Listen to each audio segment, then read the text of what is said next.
Praise the Lord. प्रभूच्या नावाला धन्यवाद देतो मी की देवबाप्पाने ही सुंदरशी वेळ दिली की या वेळेमध्ये आपण देवबाप्पाचं गौरव करावं, देवबाप्पाच्या नावाला आपण उंच करावं. प्रियांनो, स्वर्गातला देव तुम्हाला भेटायसाठी आतुर आहे. स्वर्गातलं देव एकाएकी आतुर होत नाही कुणाला भेटायला. मी ऑफिशियल काम करायला आलो होतो फकीरवाड्याला. कितीतरी वेळ मला त्या ऑफिसच्या कामासाठी बिझी राहावं लागलं, म्हणून आज थोडा उशीर झाला मला. अचानक देवबाप्पाने ते काम झालं आणि मला आठवण करून दिली. अरे माझ्या दासा, आज वार कोणता आहे, तुला कुठं जायचं? मी नीट घरी निघालो होतो. DSP चौकाच्या तिथं लगेच देवबाप्पाने दाखवलं. इकडं गाडी वळण्याऐवजी सरळ गाडी काढली. माझ्या ध्यानात राहिलं नाही, पण देवबाप्पाने मला आठवण करून दिली. माझ्या दास, आज वार कोणता आहे? मी त्या परिवारात जाण्यासाठी आतुर झालोय, पण तुझ्या त्या कामामुळं मी शांत राहिलो. आणि मी खरं बोलतोय, खोटं नाही बोलत. माझ्याबरोबर पवित्र आत्मा बोलतो याची मला पूर्ण खात्री शाश्वती. तो माझ्याबरोबर आहे म्हणून मला सेवा करता येते. तो माझ्याबरोबर जर नसता ना तर मला सेवा करता आली असती याची मी खात्री देत नाही. म्हणून आपण भक्तीची सुरुवात प्रार्थनेने करूया. ब्रदर, प्रार्थना करा. पवित्र पवित्र पवित्र सायनाधीश परमेश्वर, खरोखर तू महान आहेस प्रभू. हे प्रभू, या सुंदरशा सायंकाळच्या वेळेस तू पगारे पास्टरांना आमच्या घरी पाठवलं आणि आम्हाला सुंदरसे असं वचन त्यांच्या तोंडून तू आम्हाला ऐकव आणि ते आम्हाला ध्यानामध्ये राहू दे. विशेष करून प्रभू, पगारे पास्टरांचं येणं जाणं हे सुखात ठेव. विशेष करून रीना आडाव हिच्या सर्व कुटुंबाला तुझ्या हातामध्ये घे व तुझ्या ताब्यात ठेव आणि त्यांना चांगली बुद्धी दे. आणि ह्या सर्वांना तू तुझ्या मार्गाकडे वळशील अशी मी तुला आशा करतो. आणि माझे सर्व कुटुंब सुखी व आनंदी ठेव. विशेष करून पगारे पास्टरांच्या जेवढेही प्रार्थना किंवा जेवढेही प्रयत्न आहेत तेवढ्यांना पण तू पगारे पास्टरांना सुंदरसे असे वचन सांगण्यासाठी तू संधी दे. आणि खरोखर पगारे पास्टरांचं वचन हे खरोखर ध्यानात बसण्यासारखं आहे, त्यांच्यासारखं वागण्यासारखं वचन आहे. हीच मी तुझ्या चरणी प्रार्थना करतो. आमेन. आमेन आमेन.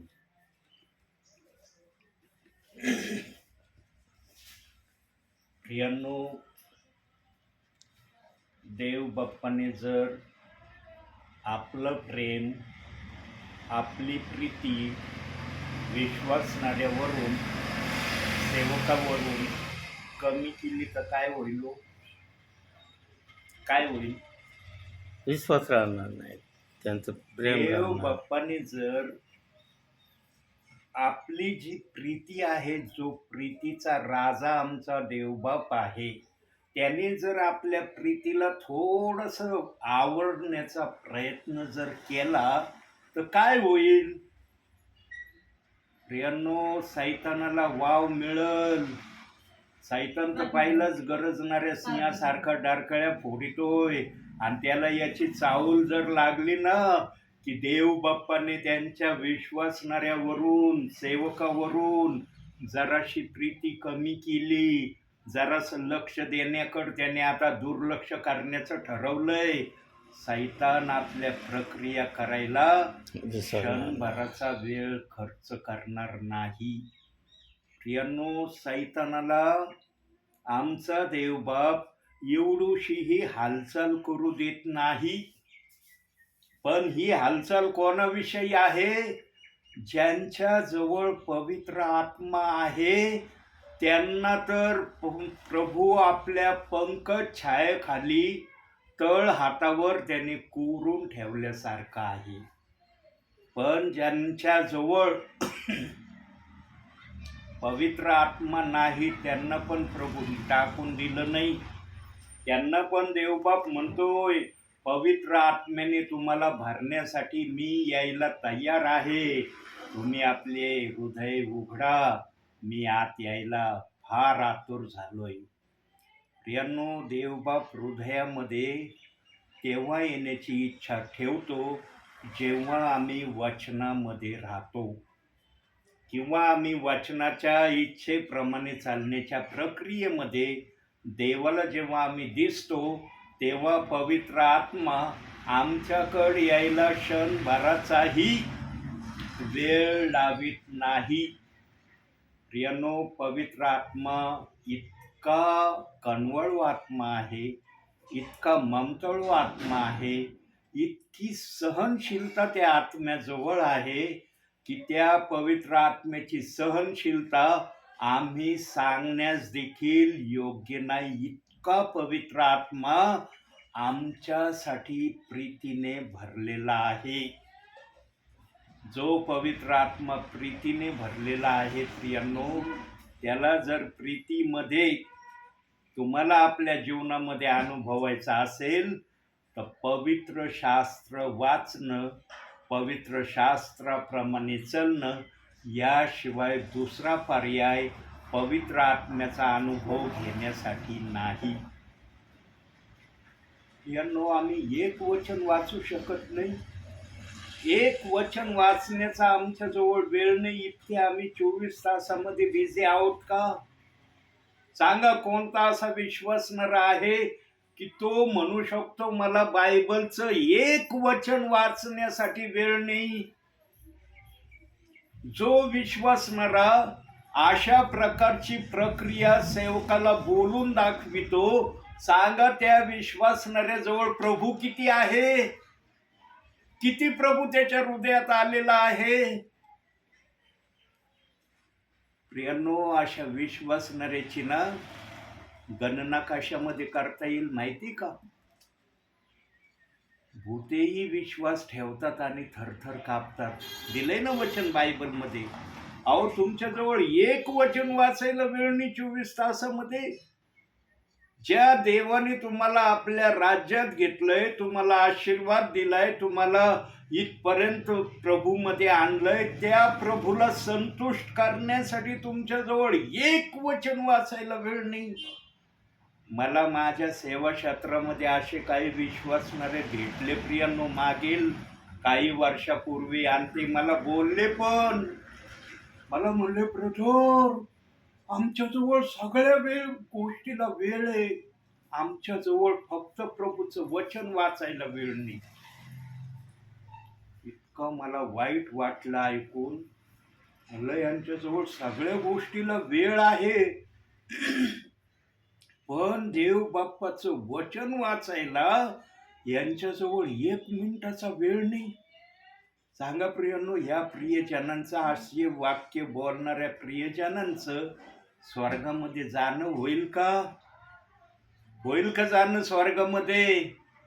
प्रियांनो, विश्वासणाऱ्यांना आत्म्यातून आलेला संदेशच सांगणं सेवकाचं सर्वात मोठं आद्य कर्तव्य आहे. कारण आत्मा ज्या वाटेने विश्वासणाऱ्यांना घेऊन चलेल ना, ती वाट सरळ स्वर्गात जाणारी आहे. ती वाट इकडं तिकडं भटकावणारी वाट नाही. म्हणून सेवकाजवळ पवित्र आत्मा असणं गरजेचं आहे. आणि जो पवित्र आत्म्याने भरलेला असतो तो निर्भीड बोलणारा असतो. तो घाबरत आणि कापत बोलत नाही. त्याचं बोलणं ऐका, सुधारता. नाही ऐकलं, तुमचा न्याय होईल. हीच भाषा पवित्र आत्म्यातून तो बोलत असतो. बायबलमध्ये येशू ख्रिस्ताने एका वयोवृद्ध व्यक्तीची भेट घेतली. त्या वयोवृद्ध व्यक्तीला माहीतही नव्हतं की येशू ख्रिस्त मला भेटायला येणार आहे. पण येशू ख्रिस्त त्या वयोवृद्ध व्यक्तीला भेटायला गेला. आणि जेव्हा तो भेटायला गेला त्या वयोवृद्ध व्यक्तीला, तेव्हा एक वाक्य येशू ख्रिस्त जेव्हा त्या वयोवृद्ध व्यक्तीला बोलला ना, तो गडबडून गेला.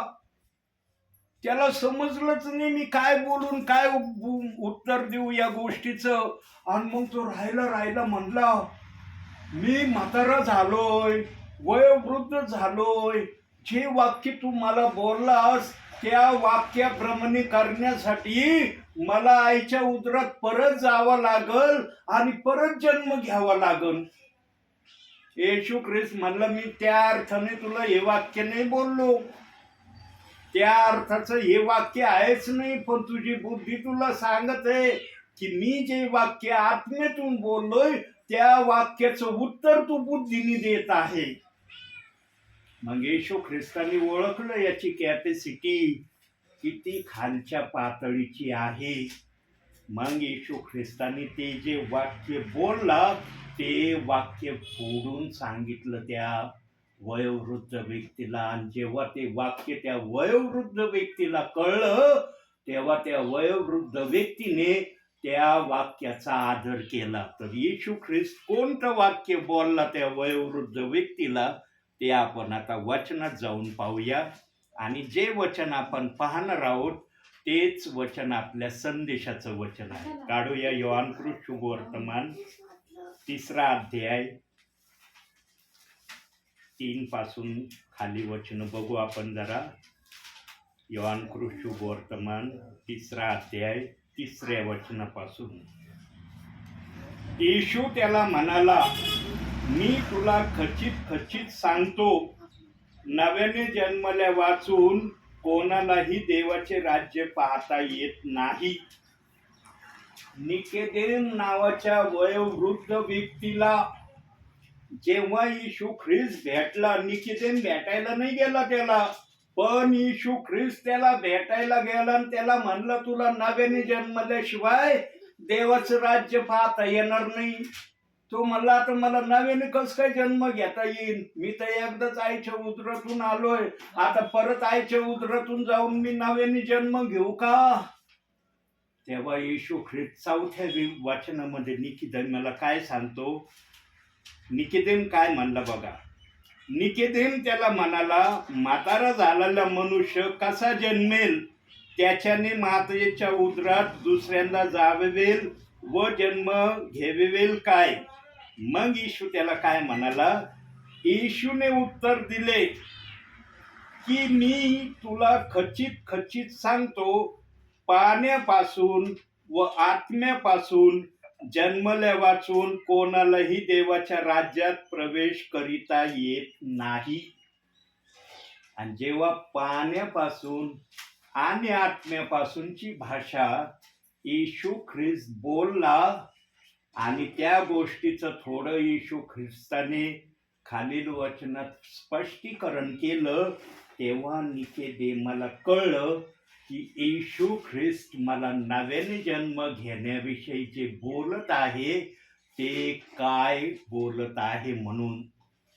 प्रियांनो, आज जर मत्ते 28:19 वाचण्याने एखाद्याचा नवीन जन्म होतोय असं जर तो म्हणत आहे, तर मग प्रेषित 2:38 वचनाने कोणता जन्म होतोय? कोणता जन्म होतोय? मत्ते 28:19 वचनाने जर तुम्ही म्हणतात आम्ही नव्याने जन्मलो, मग येशू ख्रिस्ताने स्वतः त्या वचनाची भविष्यवाणी केली. त्या वचनाविषयी स्वतः 12 शिष्यांना येशू ख्रिस्त म्हणला, दुसरा कैवरी तुमच्याकडे येणार आहे आणि तो दुसरा कैवरी प्रेषित 2:38 वचनाच्या स्वरूपाने अग्नीच्या जिभेने 120 जणांवर पेंटिकॉस्टच्या दिवशी उतरला, असं बायबल आम्हाला स्पष्ट शब्दात सांगत आहे. मग जर प्रेषितांची कृत्ये 2रा अध्याय 38व्या वचनाने नवीन जन्म होतोय का? नवीन जन्म होण्याचा आहे का ते वचन? मत्ते 28:19 हे वचन जर तुम्ही म्हणता नव्याने जन्मल्याचं वचन आहे, तर मग प्रेषित 2:38 वचन कोणत्या जन्माचं वचन आहे? त्या वचनाची परिभाषा काय आहे, ते वचन काय आम्हाला शिकवतं, ते वचन आम्हाला कोणत्या वाटेवर घेऊन चालतं, त्या वाटेने चालण्याचा शेवट कुठं आहे, हे समजून घेणं गरजेचं आहे. या प्रक्रिया होऊ नये पुढच्या, म्हणून डायरेक्ट त्या वचनाला नाव देऊन XYZ व्यक्तीने कोणत्या समयात हे नाव दिलंय, ओनली जीजस, खोटा संदेष्टा, नरकात जाणारा, हे मला सांगता येणार नाही. पण आजचे विश्वासणारे पाळक या शब्दाला घेऊन चाललेत आणि म्हणतात आमचा नवीन जन्म झालाय, आम्ही बाप्तिस्मा घेतलाय. मग प्रेषित 2:38 वचन कशासाठी आहे, कोणासाठी आहे ते? जे काही तुम्हाला शिकायचं आहे ना, प्रभू येण्या अगोदर शिकायचंय. प्रभू आल्यावर प्रभू शिकवीन, मग प्रभू आपल्या भाषेने शिकवीन. आणि जेव्हा प्रभू शिकवायला लागल ना, तेव्हा कोणत्याही सेवकाला, कोणत्याही विश्वासणाऱ्याला प्रभू समोर बोलायची परवानगी नाही. इथं जसं सेवकाला मध्ये स्टॉप करून काही पण बोललं जातं, माझ्या ध्यानात असं येते, मला हा प्रश्न येतोय, सेवकाचं बोलणं थांबवलं जातं. तसं वरती होणार नाही. वरती येशू ख्रिस्त बोलन, तुम्ही गपचूप ऐकून घेणारे राहणार. आणि येशू ख्रिस्त जे बोलन त्या बोललेल्या प्रमाणे तुम्ही पृथ्वीवर वागलात का, आपोआप तुम्हाला येशू ख्रिस्त बोलत असताना कळल. कारण आत्म्याला आपोआप ती भाषा कळल की अरे पृथ्वीवर माझं वागणं कसं होतं, येशू ख्रिस्त या ठिकाणी जे बोलत आहे त्याप्रमाणे मी आहे का. म्हणून प्रियांनो, येशू ख्रिस्त जे वचनाप्रमाणे आचरण करणारे आहेत त्यांना बाजूला करणार आहे. आणि येशू ख्रिस्ताला विश्वासणाऱ्याची किंवा सेवकाची सांगण्याची गरज नाही, तू वचनाप्रमाणे वागला किंवा नाही. येशू ख्रिस्ताला आपोआप कळन कोण वचनाप्रमाणे वागला, कोण वचनाप्रमाणे वागला नाही. जो प्रेषित 2:38 वचनाच्या इच्छेप्रमाणे चालला नाही, त्यांना लगेच बाजूला केलं जाईल, लगेच बाजूला व्हा. इथं जसं प्रेषित 2:38 वचन सांगणाऱ्याला म्हणतात ना, हे आपल्या बरोबरचे नाही, यांचा फेत आपल्यासारखा फेत नाही, यांचा रस्ता वेगळा आहे, आपला रस्ता वेगळा आहे. येशू ख्रिस्त मग तिथं सांगन, माझा दास पृथ्वीवर ज्या रस्त्याची बात करत होता तो रस्ता योग्य होता, पण तुम्ही त्या योग्य रस्त्याला अयोग्य रस्ता मानून स्वतःच अयोग्य रस्त्यावर होतेच होते. पण जे विश्वासणारे, ज्यांना या वचनाची माहिती नव्हती, कल्पना नव्हती, त्यांना पण तुम्ही या वचनापासून वेगळं करण्याचा अपराध केलाय. जीवनामध्ये सर्वांचा अपराधी बना, प्रभूच्या अपराधी बनू नका. आज जे कोणी वचनाला दोष लावते ते अपराधी आहेत का नाही, आहेत का नाही? मानतंय कोणी आज? म्हणतंय मी अपराधी आहे वचनाचा, मी वचनाला दोष लावतोय, वचनाची कुरकुर करतोय, वचनाचा वादविवाद घालतोय, सेवकाच्या सेवेमध्ये अडथळा आणतोय, सेवकाला एखाद्या परिवारात जाण्यासाठी मी आडवितोय, म्हणतोय आज सेवक. तो स्वतःच्या मनाला म्हणत असून मी अतिशय योग्य करतोय, या सेवकाला त्या परिवारात जाऊ देत नाही ना, देवाच्या इच्छेप्रमाणे मी प्रक्रिया करतोय. पण देव त्याच्या विरोधात आहे याची त्याला कल्पनाच होत नाही. का होत नाही? कारण जेव्हा देव बाप त्याला सांगल त्यावेळेला वेळ निघून गेलेली असेल. म्हणून वेळ निघून जाण्याच्या अगोदर ऐकण्यामध्ये धन्यता आहे. शमूएलाला नेहमी ऐकण्याच्या वृत्तीमध्ये तो राहिला. जन्म घेतल्यावर त्याला आवाज यायचा तर तो म्हणायचा अरे मला आवाज कशाचा येतो, आणि तो इलीकड जायचा आणि इलीला म्हणायचा मला आवाज येतो, पण हा आवाज कोणाचा आहे मला कळतच नाही. मग एलीने ओळखलं की शमूएल बाळाला जो आवाज येत आहे तो आवाज प्रभूचा आहे.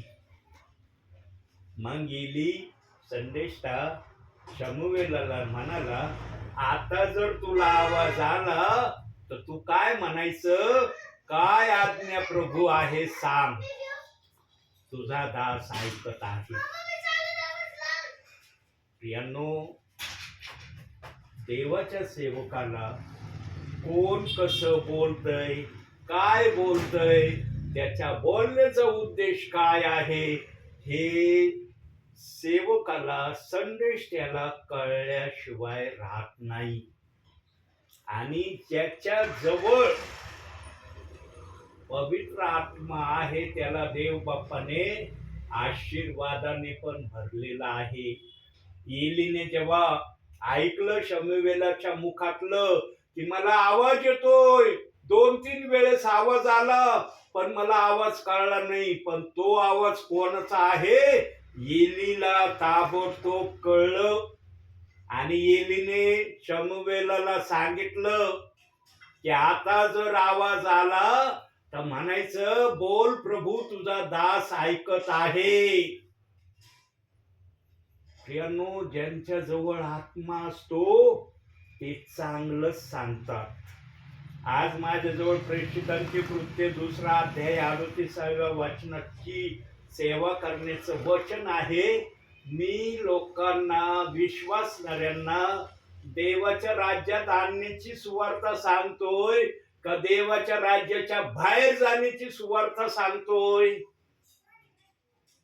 सांगा. प्रेषित 2:38 वचन देवाच्या राज्यात जाण्याचं वचन आहे का देवाच्या राज्यातून बाहेर राहण्याचं वचन आहे? आज तर काही सेवकांनी ते देवाच्या राज्याच्या बाहेर राहण्याचं वचन आहे, त्यांनी डायरेक्ट नरकाचा रस्ता दाखवलाय ते वचन मानणाऱ्यांसाठी. देव बाप आपल्या वचनामध्ये आपल्या विश्वासणाऱ्यांना, आपल्या सेवकांना त्या प्रेषित 2:38 वचनाच्या मार्गाने चालल्याने नरकात पाठविल का? अहो, ऐकलं तर मनाला समाधान होत नाही त्या शब्दांनी की देव नरकात टाकीन म्हणून. पण आज निडरतेने सेवक, काही विश्वासणारे प्रेषित 2:38 वचन सेवा करणारे सेवकाला निर्भीडपणे बोलून मोकळे होतात. आणि ते बोलून एवढंच थांबत नाही, कशाला दुसऱ्या परिवाराला चुकीच्या रस्त्यावर घेऊन जाण्यासाठी तयार करायला तुम्ही चालले? देवाचा आत्मा मला चुकीच्या वाटेवर घेऊन जाण्यासाठी पाठवीन काय कोणत्या परिवारात?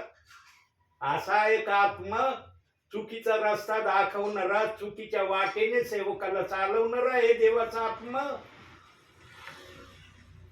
प्रियांनो, कधीही देवाच्या कोणत्या वचनाला संशयाचं वचन करू नका.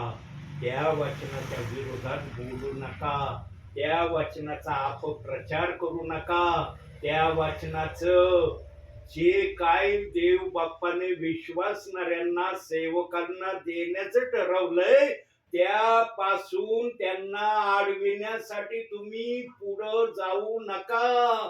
त्यांना गलत सुवार्ता सांगू नका. म्हणून गलती करायच्या 1 अध्यायाच्या 8व्या वचनात काय लिहिलंय जरा वाचू आपण आता ते वचन. जर प्रभू बोलत आहे तर आपण प्रभूचा शब्द पण वचनातून बघत जाऊ.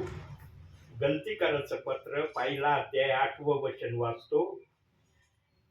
जी सुवार्ता आम्ही तुम्हाला सांगितली तिच्याहून निराळी सुवार्ता आम्ही सांगू किंवा स्वर्गातून देवदूत येऊन सांगू तरी तो उत्कृष्ट असो म्हणजे शापित असो. आता शब्दांना बायबल सोसायटीने बदली केलंय प्रियांनो. काही बायबल सोसायटीने जे मूळ शब्द बायबलचे आहेत त्या शब्दाच्या जागेवर दुसरे शब्द आणलेले आहेत. ओवीच्या मूळ भाषांतरामध्ये 1982 साली जेव्हा माझ्या हातात ओवीचं बायबल होतं, त्या बायबलमध्ये शापित असो हा शब्द होता. पण आता शब्दामध्ये बदल करण्यात आलेला आहे. प्रियांनो, देव बाप्पाने आपल्या वचनाला गलत रीतीने सांगण्याची कोणालाही परवानगी दिलेली नाही. देव बाप्पाने देवाच्या वचनाला प्रतिबंध कुणी लावावा याला मज्जाव केलेला आहे. तुम्ही वचनाच्या विरोधात काही बोलू शकत नाही. तुम्हाला वचनाच्या विरोधात काही बोलण्याची मी परवानगी देत नाही. आज जे कुणी वचनाच्या विरोधात बोलत आहे त्यांना कुणी परवानगी दिली? कुणी परवानगी दिली? अहो, जेवढे सेवक निर्भीडपणे बोलत नाही ना, एवढा विश्वासणारा आजच्या समयात निर्भीडपणे बोलून मोकळा होऊ राहिलाय. सेवक तरी थोडासा दबकत अरे थोडं का व्हायना नको बोलायला, पण विश्वासणारा कुठं थांबत नाही. एकदा सुरू झाला ना, हा मग बघा त्यांची ट्रेन कशी पळती त्या वचनाच्या विरोधामध्ये. यांनो, बोलून दोषी होण्यापेक्षा न बोलून देवाचा आज्ञाकारी बनणं कधी पण चांगलं आहे. मी पण एकेकाळी त्या वचनाच्या विरोधात फार बोलायचो.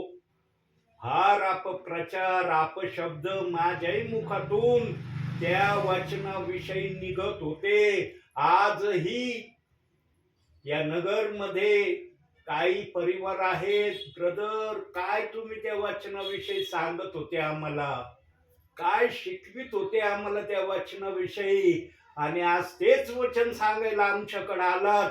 आम्हाला तुम्ही जे पूर्वी सांगितलं ते मान्य आहे, पण आज जे तुम्ही सांगायला आलात ना ते ऐकणं आम्हाला मान्य नाही. काही परिवार बोलले मला असं, न घाबरता बोलले, आणि मला त्यांनी सल्ला दिला, ब्रदर, शक्य होईल ना तर या वचनापासून तुम्ही माघार घ्या आणि ज्या वचनामध्ये होते ना त्या वचनाची सेवा करा, तुमचा आदर सन्मान होईल. ध्यानात ठेवा, आमचा आदर सन्मान देव बाप्पाने केला पाहिजे. मनुष्याने आमचा आदर सन्मान करो अथवा नाही करो, हरकत नाही, घाबरू नका. म्हणून देव बाप बोलला योहान शुभवर्तमान 16वा अध्याय 33व्या वचनामध्ये, जगामध्ये तुम्हाला क्लेश होतील. आम्हाला जास्त क्लेश देणारे आपलेच लोक असतील. आपलेच लोक आपल्याला क्लेश देणारे जास्त सापडतील, इतर कमी सापडतील. पण जे प्रभू मध्ये आहेत तेच सेवकाला जास्त क्लेश देण्याचा प्रयत्न करतील, आणि त्याला साक्षीदार मी आहे स्वतः. कोणत्या विश्वासणाऱ्या परिवाराने कशा प्रकारे या दासाला प्रेषित 2:38 वचनाची सेवा करत असल्यामुळं कसे बोलले ना हे मला माहित आहे, आणि देव बाप्पाला माहित आहे. देव बाप्पाने ऐकले ते शब्द, आणि ज्यांनी ते शब्द उच्चारले त्यांच्या जीवनाच्या पुस्तकात प्रभूंनी लिहून ठेवलंय, माझा दास आत्म्याने मी तुमच्याकडे पाठवला होता, त्याला तुम्ही कोणत्या शब्दाने नाराज करून आपल्या घरातून काढून दिलं. काही जणांनी 2 मिनिटाची प्रार्थना सुद्धा नाही करून घेतली. त्यांना म्हणलं मी आलो तर 2 शब्दाची प्रार्थना करून तर जातो. नाही, तुमच्या 2 शब्दाची प्रार्थनाची आम्हाला काही गरज नाही. अगदी खरं बोलतोय, पवित्र शास्त्र माझ्या हातात आहे. 2 शब्दाची प्रार्थना ऐकणं त्यांना योग्य वाटलं नाही. आणि आजच्या समयामध्ये काही विश्वासणारे परिवार, माझा देवाचा आत्मा नेतो मला त्यांच्याकडं, देव बाप्पाच्या आत्म्याला त्या परिवाराची आजही दया येते, तरच येतोय त्यांचा. मला दाखवतो देव बाप, जा माझ्या दासा त्या परिवारात, जातो मी आत्म्याने खरेपणाने त्या परिवारात, संदेश सांगतो, प्रार्थना करतो, पण काही जण प्रार्थनेला आमेन म्हणत नाही. आमेन म्हणण्याची त्यांना भीती वाटते. सांगा प्रियांनो, जर दास तुमच्या परिवारासाठी कळकळून, टळटळून, कळवळ्याच्या वाणीने जर देव बाप्पाला विनंती करतोय, तर तुम्हाला आमेन म्हणणं योग्य आहे का अयोग्य आहे? योग्य आहे का अयोग्य आहे आमेन म्हणणं? आमेन म्हटलं तर देव बाप म्हणणार आहे, माझ्या दासाने जी माझ्याकडे विनंती धुपासारखी सादर केली, त्यांनी आमेन म्हटले, मी त्या गोष्टीप्रमाणे करीन. ताबडतोब जरी देव बाप्पाने नाही केलं, कालांतराने का व्हायना देव बाप ते करण्याची इच्छा करीन ना, की त्यांनी आमेन म्हटलंय. पण काही परिवार या दासाच्या प्रार्थनेला आमेन म्हणत नाही. पण मी जातो प्रभूच्या आत्म्याने त्यांच्याकडे प्रेयरला. प्रियांनो, इथं तुम्ही काय करतात ना, जसं येशू ख्रिस्त वधस्तंभावरून मारणारे होते, त्यांना म्हणलं ना आपल्या पित्याला, हे बापा हे काय करतात यांना कळत नाही. तशीच प्रक्रिया झाली प्रियांनो. आज हा दास जे काय आत्म्याच्या प्रेरणेने वचन सांगतोय ना, काही जणांना कळतच नाही की हा दास काय करू राहिलाय, म्हणून ते प्रार्थनेला आम्ही नाही म्हणत नाही. नका म्हणू आमीन, मला काय फरक पडतोय, मी माझ्यासाठी थोडी मागितलंय, तुमच्या परिवारासाठी मागितलंय, तुम्ही आमीन नाही म्हणत. देवबाप ओळखतो यांना नको आहे ये, मग काही परिवारांना देत नाही देवबाप. पण जे आमीन म्हणतात ना, त्यांना देवबाप्पाने उदंड दिलंय, उदंड. चालू वर्षामध्ये 2 परिवार यांना देवबाप्पाने नवीन घर देऊन सन्मानित केलं. प्रियांनो, देवबाप जे विश्वासाने देवाच्या दासाचा आदर सन्मान करतात, पाहुणचार करतात, देवबाप त्यांना आशीर्वादित केल्याशिवाय राहत नाही. आमचं जे काही करणं आहे ते आत्म्याने खरेपणाने असलं पाहिजे. आमचं जे काही करणे वरवरून नसलं पाहिजे. सेवक आले बाबा, चला वरवरून करू आपण. सेवकाला जरी ही भाषा कळत नसली, देव बाप्पाला कळतं माझ्या सेवकाचा आदर सन्मान हे कशा रीतीने करत आहेत. जे आत्म्याने खरेपणाने सन्मान करतात ना, देवबाप त्यांना आशीर्वाद दिल्याशिवाय राहत नाही. हा आशीर्वाद द्यायला वेळ लावतो देवबाप, पण आशीर्वादाच्या हक्कामध्ये देवबाप त्यांना ठेवल्याशिवाय राहत नाही. त्यांना आशीर्वाद भेटतोच आणि ते म्हणतातच, देव बाप्पाने आम्हाला आशीर्वाद दिला. प्रियांनो, देवबाप कधी कोणाला नाराज करत नाही. देव बाप्पाच्या डिक्शनरीमध्ये आपल्या विश्वासणाऱ्याला, आपल्या सेवकाला नाराज करण्याचा शब्द नाही. म्हणून देवबाप म्हणला, तुझ्या कृत्याप्रमाणे तुला प्रतिफळ मी देईन. तुमचं कृत्य चांगलं असलं तुम्हाला चांगलंच प्रतिफळ भेटन. तुमचं कृत्य चांगलं आहे तर देवबाप तुम्हाला वाईट प्रतिफळ देईन का? तुम्ही म्हणता का मी चांगलं कृत्य केलंय, देवबाप मला वाईट प्रतिफळ देईन? म्हणून प्रियांनो, बोलण्यामध्ये ना धन्यता नाही, करण्यामध्ये धन्यता आहे. आणि ती धन्यता 30 पट करा, 60 पट करा, 100 पट करा. तुम्हाला जशा पटीमध्ये ते करण्याची इच्छा होईल त्या पटीमध्ये ते करण्याचा प्रयत्न करा. कमीत कमी 30 पट तुमच्या जवळ या प्रक्रियेला करण्यासाठी सहानुभूती तुमच्यामध्ये असली पाहिजे. 10-20% नाही होत ते, त्याला 30 पटच लागतं. 30पेक्षा 60 असलं तर अधिक चांगलं, आणि 100 जर असलं तर अति उत्तम. यांनो, देवाने आम्हाला आत्मिक धन साठवण्यासाठी फुल अधिकार, फुल मुभा मला दिली. फक्त हे आत्मिक धन साठवण्यासाठी आमच्या जवळ आत्मा आहे का याचं परीक्षण करणं प्रथम गरजेचं आहे. जर आत्मा तुमच्या जवळ आहे ना, तर तुम्हाला 30 पट का होईना आत्मिक धन साठवण्याची आत्म्याने परवानगी दिली. निकोदेमा बरोबर जेव्हा प्रभू येशू ख्रिस्त बोलत होता, सुरुवातीला निकोदेमाला प्रभू येशू ख्रिस्ताचं बोलणं कळलं नाही. पण जेव्हा येशू ख्रिस्ताने, आता बायबलमध्ये डिटेलमध्ये सांगितलं नाही, जेव्हा थोडं फोडून सांगितलं, तेव्हा निकोदेमाने मान्य केलं की मला आत्म्याने आणि पाण्याने जन्म घेणं गरजेचं आहे. प्रियांनो, मत्ते 28:19 या बाप्तिस्म्याने आत्म्याने खरेपणाने जर तुमचा जन्म होणं शक्य असतं, तर देव बाप्पाला प्रेषित 2:38 वचन ठेवायची गरज होती का? होती का गरज? सांगा. आज त्या वाचनाकडे दुर्लक्ष आम्ही करावं म्हणून आम्हाला प्रोत्साहित करण्यात येतंय.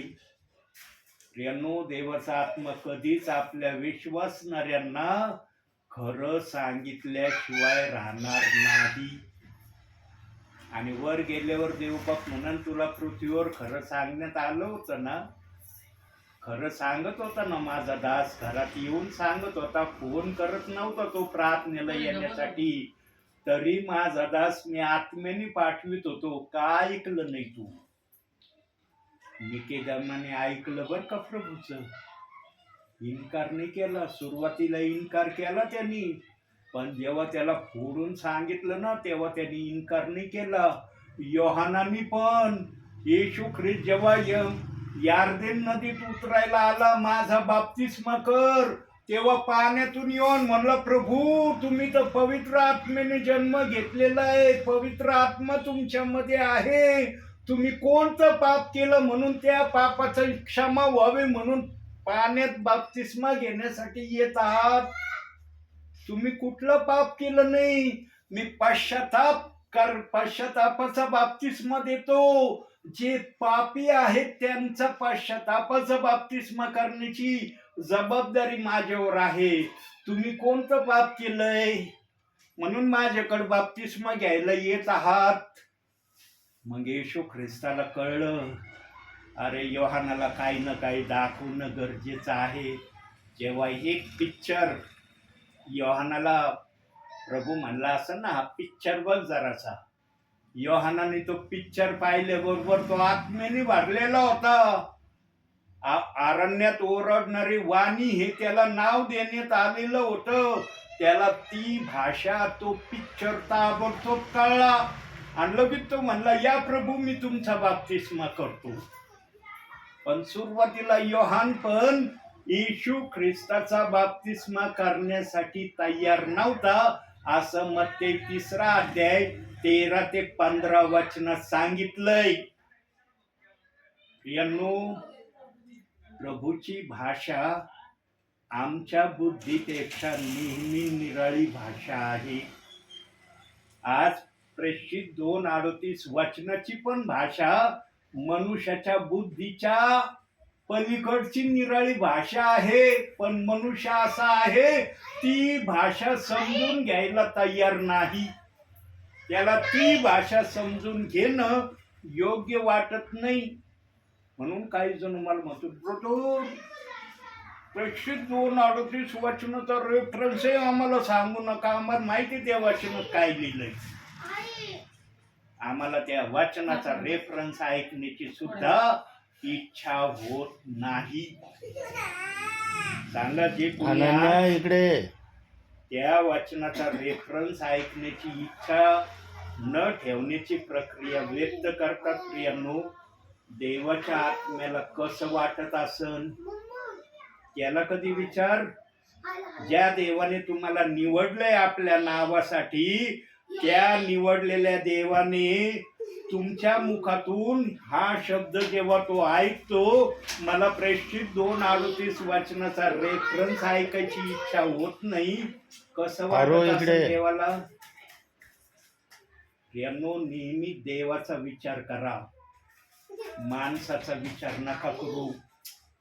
आज काही विश्वासणारे ना देवाच्या दासांच्या शब्दाचा विचार करतात, म्हणून ते प्रेषित 2:38 वचनाचा खुलेआम इन्कार करत आहेत आणि बोलूनही दाखवित आहेत सेवकाला.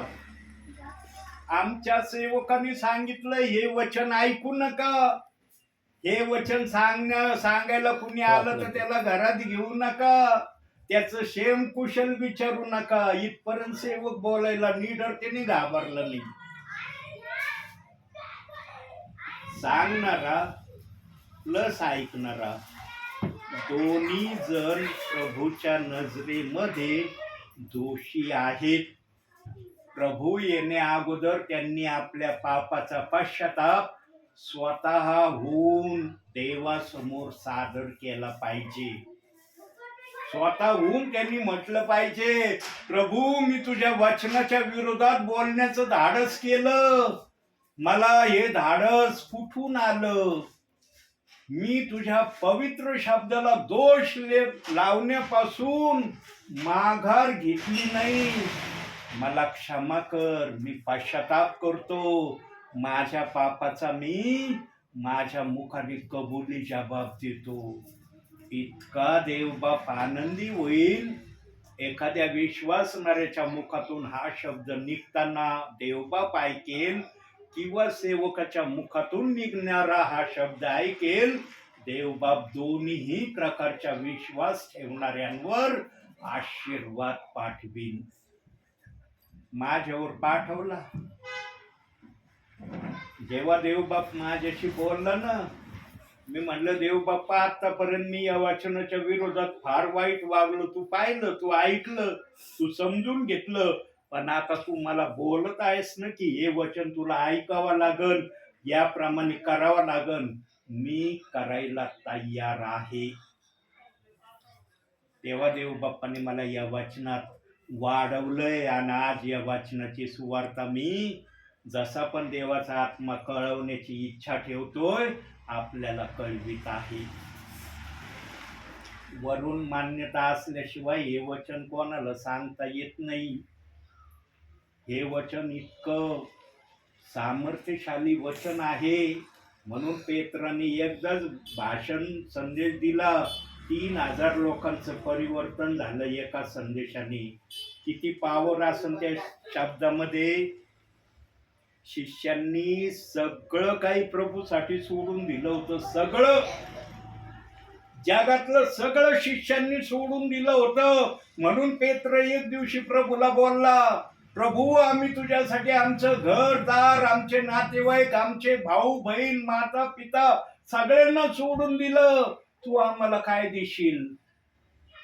येशू ख्रिस्ताने पण पेत्राला उत्तर दिलं, या जगातले जेवढे विश्वासणारे आहेत, माता पिता भाऊ बहीण, हे तुमचे घरचे प्रियजन आहेत. म्हणून 3,000, 4,000, 5,000 विश्वासणारे पेत्राच्या एका भाषणाने देवाच्या राज्यात आले.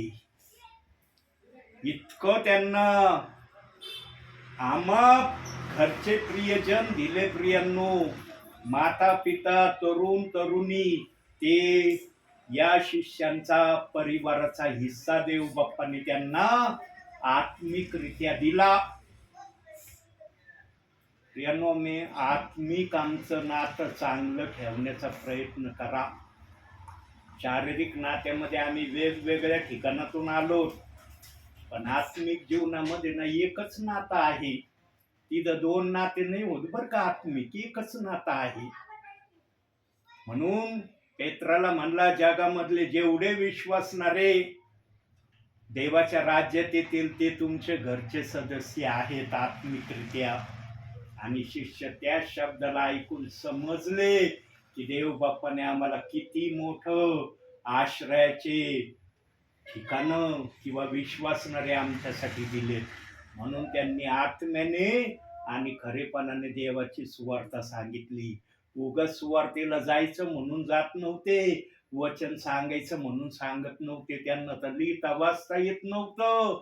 देवाला विनंती करायचे, आम्ही काय बोलावं आता, या परिवारात आलोत, आमच्या जवळ तर वही नाही, आम्हाला तर लिहिता वाचता येत नाही, पण आता तूच आम्हाला चालव. प्रेषितांची कृत्य 4था अध्याय 29 ते 31 वचनामध्ये शिष्य आत्म्याने खरेपणाने देव बाप्पाला मध्यस्थी करायचे, विनंती करायचे, आम्ही सेवेला आलोत, आम्ही कशी सेवा करायची. मग आत्मा आपल्या परीने सेवक शिष्यांकडून आपली सेवा करून घेत होता. फार मेहनतीची सेवा 12 शिष्यांनी केली प्रियांनो. आज आम्ही तर विश्वासणाऱ्या परिवारामध्येच सेवेला जातो, पण 12 शिष्य त्या लोकांमध्ये जात होते ज्यांना प्रभू येशू ख्रिस्ताचं नाव देखील माहिती नव्हतं. त्यांना वचन सांगायचे आणि ते ऐकणारे पण विश्वास ठेवायचे की आम्ही जे ऐकत आहोत ते खरं आहे, म्हणून ते पेत्राकडे यायचे आणि पेत्राला म्हणायचे आम्ही काय करावं. मग पेत्र त्यांना सरळ रस्ता दाखवायचा, या रस्त्याने चला, तुम्ही देवाचे घरचे लोक बनतान आणि स्वर्गात जाण्याचा तुम्हाला अधिकार मिळेल.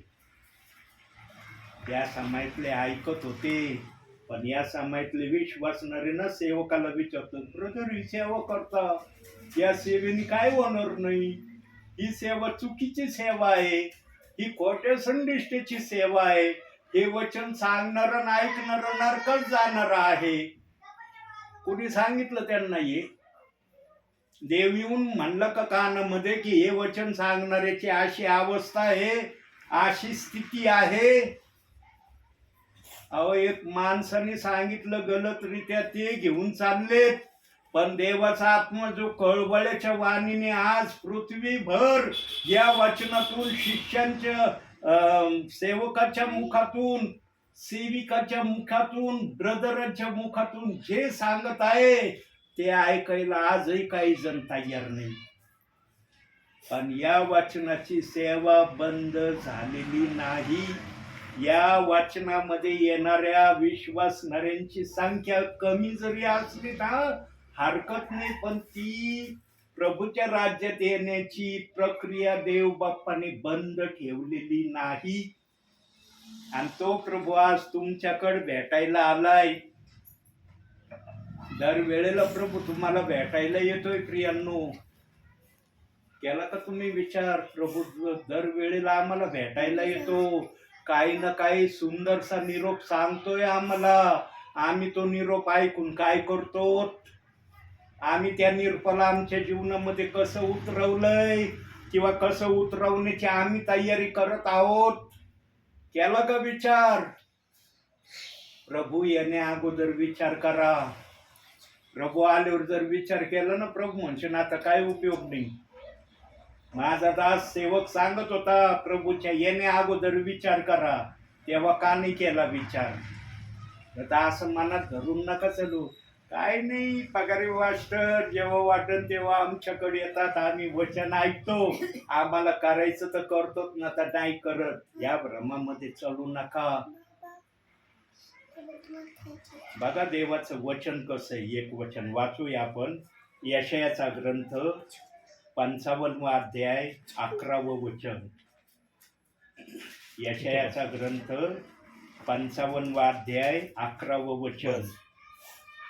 त्याप्रमाणे माझ्या मुखातून निघणारे वचन होईल, ते माझी इच्छा पूर्ण केल्या वाचून व ज्या कार्याकरिता मी ते पाठविले ते केल्या वाचून मजकडे विफल होऊन परत येणार नाही.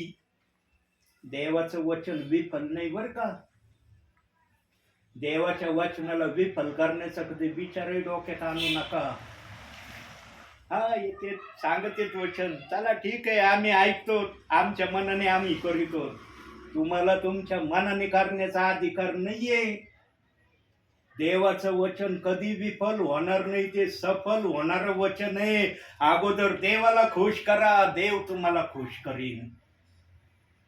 देवाला न खुश करता तुम्हीच खुश व्हायची इच्छा जर देवबाप करत राहिले तर देवबाप म्हणन मला कधी खुश करशील तू? मी तर तुला निवडलंय, मला माझ्या इच्छेने वागण्यासाठी मी तुला निवडलंय.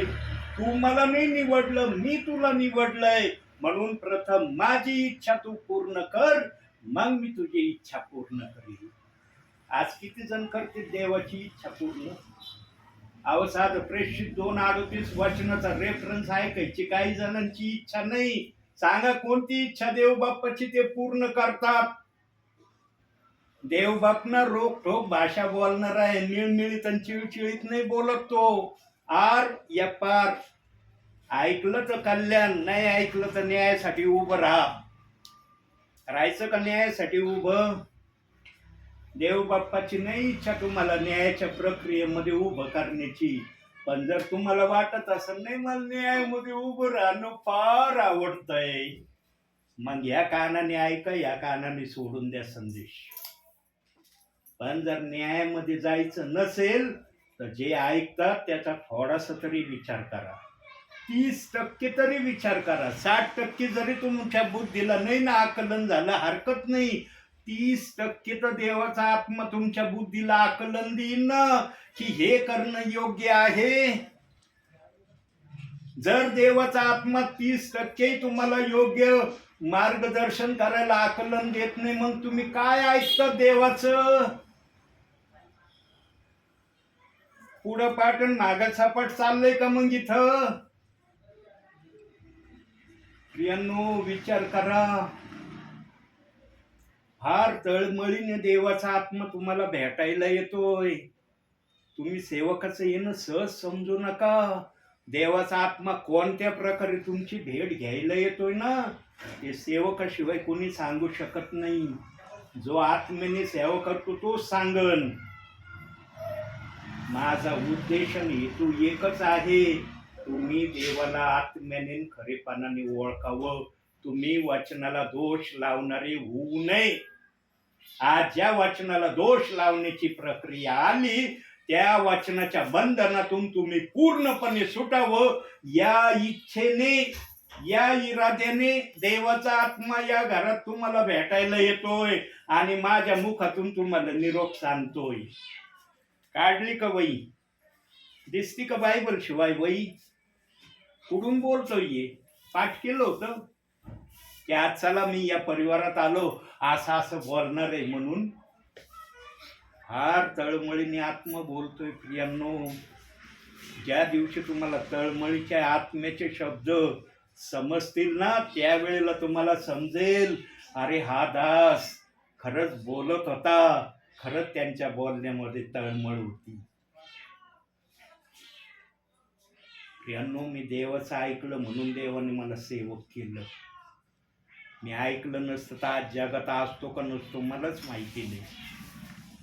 देवाचा शब्द नाकारणं साधारण समजू नका. देवाला जर जगात पाठवायचा अधिकार आहे ना तर देवाला जगातून नेण्याचा पण अधिकार आहे. त्याला कुणी मालक नाहीये.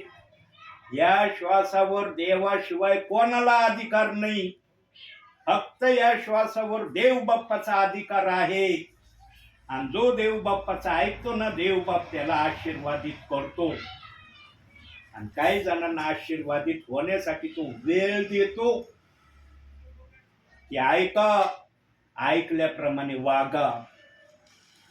यांनो जे ऐकून त्याप्रमाणे वागतात ना ते सर्वात मोठे देवाचे आज्ञाधारक, आज्ञा मानणारे देवबाप त्यांना नाव देतो. नको आहे का हे नाव तुम्हाला? हे नाव जर देवबाप तुम्हाला द्यायची इच्छा करतो तुम्हाला मान्य नाही हे नाव? तुम्ही म्हणू शकता नाही देवबाप्पा मला हे नाव नाही आवडत तुझं, म्हणतात का असं देवबाप्पाला? यांनो ऐकून शहाणे व्हा. हे बघा कोणत्याही समयाला प्रभूचं येणं होणार आहे बरं का. त्याने चोराची उपमा दिली ना तर चोर कधी विचारून येत नाही, तो कोणत्याही वेळेला येतो. तसा आमचा प्रभू पण येणार आहे, पण चोराचे निर्धारित समय रात्रीचा आहे. चोर म्हटलं म्हणजे आम्हाला आमच्या लक्षात येतं चोर रात्रीचा जादा करून चोरी करायला येतो. पण आमचा प्रभू जो चोराप्रमाणे येणार आहे ना, याला वेळेचं बंधन नाहीये. तो सकाळी येऊ शकतो, दुपारी येऊ शकतो, संध्याकाळी येऊ शकतो आणि रात्री पण येऊ शकतो. त्याला बंधन नाहीये. चोराला बंधन आहे. रात्रीच तू जाऊ शकतो, दिवसाचं नाही जाता येणार तुला. आमच्या प्रभूला कोणत्याही वेळेला जायचं, मोकळीकता त्याच्या जवळ आहे. म्हणून तो कोणत्या घटकेला येईल ना हे आम्हाला माहिती नाही. म्हणून त्याने आम्हाला जागृत राहण्याचा इशारा दिलाय. जागृत राहा, वचनाचं भय धरा, आज्ञा पालनाप्रमाणे वागा आणि प्रार्थनामय जीवन तुमचं रोज आणि रोज ठेवा. नाही आवडणार हे करणं तुम्हाला? अवघड आहे प्रार्थनामय जीवन ठेवणं. सांगा प्रियांनो, अवघड आहे प्रार्थनामय जीवन ठेवणं. वचन वाचलं तर प्रार्थनामय जीवन तुमचं राहील. कारण वचन तुम्हाला शिकविल की प्रार्थनामय जीवन कसं जागायचं, कसं वागायचं. वचनच वाचलं नाही तर काय कळणार आहे? म्हणून जो वचनात राहतो तो जीवनात आहे, जो वचनात नाही तो जीवनात नाही. ही प्रभूची भाषा आहे. तुम्हाला जर या भाषेला समजून घ्यायचं असेल तर आज प्रभू समोर नम्र होण्याचा जास्तीत जास्त तुम्ही प्रयत्न करा. म्हणून आजच्या या छोट्याशा संदेशातून देवबाप तुम्हाला आणि मला भरपूर आणि भरपूर आशीर्वाद देव. आमेन. प्रार्थनेच्या अगोदर आज या 2 लहान मुलींचं एक छोटंसं आपण कोरस ऐकणार आहोत. स्तुती आराधना उपर जाती. येतं ना हे कोरस? येतं ना? लाजायचं नाही, घाबरायचं नाही बोलायला देव बाप्पाचं. हा जा. आज देव बाप्पाने मला प्रेरणा दिली की या बाळांचं गीत रेकॉर्ड झालं पाहिजे. सुरुवातीलाच व्हायला पाहिजे होतं, पण मुली ट्युशनला होत्या. म्हणून प्रार्थनेच्या अगोदर हे गीत आपण रेकॉर्ड करू आणि मग प्रार्थना करू. मला देवबाप जे दाखवतो ते मी केल्याशिवाय राहत नाही. घाबरायचं नाही बाळांनो, आणि लाजायचं पण नाही, हसायचं पण नाही. देवबाप्पाचं गीत आहे ते. हा, एकदम मन मोकळ्यापणाने गायचं हे गीत. चला, मी 1 2 3 म्हणलं की लगेच सुरू व्हायचं. लाजायचं नाही ना, आवाज दाबायचा नाही, एकदम खणखणीत आवाजात बोलायचं. 1 2 3. स्तुति आराधना ऊपर जाती है, आशीष लेकर नीचे आती है। प्रभु हमारा कितना महान, देखो हमसे करता है प्यार। Hallelujah, hallelujah, hallelujah, hallelujah. स्तुति आराधना ऊपर जाती है, आशीष लेकर नीचे आती है। स्तुति आराधना ऊपर जाती है, आशीष लेकर नीचे आती है। प्रभु हमारा कितना महान, देखो हमसे करता है प्यार। Hallelujah, hallelujah, hallelujah, hallelujah. Very good. देवबाप तुम्हाला खूप आशीर्वाद देव. डोळे बंद करा.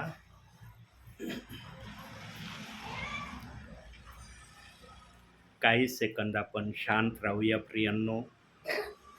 4-5 सेकंद आपण शांत राहू, आपल्या मनाला स्थिर करू, आपल्या आत्म्याला आपण स्थिर करूया प्रियांनो.